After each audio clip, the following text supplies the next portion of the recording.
គ្រួសារខ្ញុំឲ្យតែថាឃ្លានអីហើយគឺត្រូវធ្វើនឹងញ៉ាំហ្មងដូចញោមស្ដៅនេះជាដើមទោះស្ដៅវាអត់ទាន់មានផ្កាក៏ខ្ញុំយកធួយយកមកញោមញ៉ាំបានដែរមិនថាធួយស្ដៅហ្នឹងញោមញ៉ាំអត់បានទេតែគាត់ថាបើយើងមានផ្កាទៅគឺវាឆ្ងាញ់ជាងធួយចឹងណាតោះចឹងចាប់ដើមធ្វើហ្មងទៅយើងចាប់ដើមមកចិត្តបន្លែទៅចិត្តកសក់ហើយនឹងពេញប៉ោះចិត្តចំណិតតូចៗដូចខ្ញុំចឹងមកហើយយើងទុកបន្លែយើងបន្លែសិនយើងចាប់ដើមយកត្រីឆ្អើយកមកបុកឲ្យម៉ត់ដូចខ្ញុំចឹងណាហើយយើងយកសាច់ជ្រូក3ជាន់ណាយកស្ងោរវាឆ្អិនហើយយើងចិត្តវាចំណិតតូចៗដែរមកគឺសម្រាប់ខ្ញុំយើងធ្វើរួចរាល់ហើយអញ្ចឹងយើងចាប់ដើមញោមដាក់ទៅសក់ពេញប៉ោះហើយនឹងសាច់ជ្រូកដែលយើងបានហាន់មិញហ្នឹងដាក់ចូលមុនគេមកយើងដាក់ត្រីឆ្អើដែលបានបុកមិញយើងដាក់ចូលដែរហើយដាក់ម្ទេសសរៃដីយើងចាប់ដើមដាក់គ្រឿងទេសចូលគ្រឿងទេសយើងមានដូចជាស្ករប៊ីចេងម្សៅស៊ុបទឹកត្រីទឹកផុកហើយនឹងទឹកអំពិលទុំសម្រាប់ទឹកប្រហុកយើងយកប្រហុកសាច់ហើយយើងចាក់ទឹកយើងធម្មតាចូលមកយើងជុំវាយកតែទឹកមកបានហើយទឹកអំពិលទុំមកក៏ធ្វើដូចគ្នាដែរហើយយើងច្បល់វាបន្តិចមកឲ្យគ្រឿងវារៀងសប់បន្តិចយើងចាប់ដើមដាក់បេះស្ដៅចូលស្ដៅបើបងប្អូនអត់ចេះល្វីងបងប្អូនសោះទឹកបន្តិចមកតែសម្រាប់ខ្ញុំគឺខ្ញុំចូលចិត្តល្វីងអញ្ចឹងខ្ញុំអត់ចូលចិត្តសោះទេហើយយើងបន្ត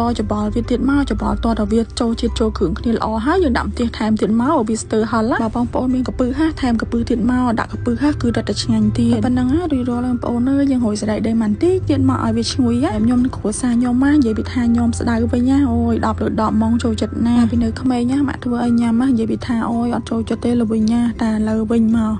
ដាក់បានចានណាក៏អស់ដែរអញ្ចឹងវីដេអូខ្ញុំថ្ងៃនេះហើយមានតែប៉ុណ្្នឹងឯងអរគុណ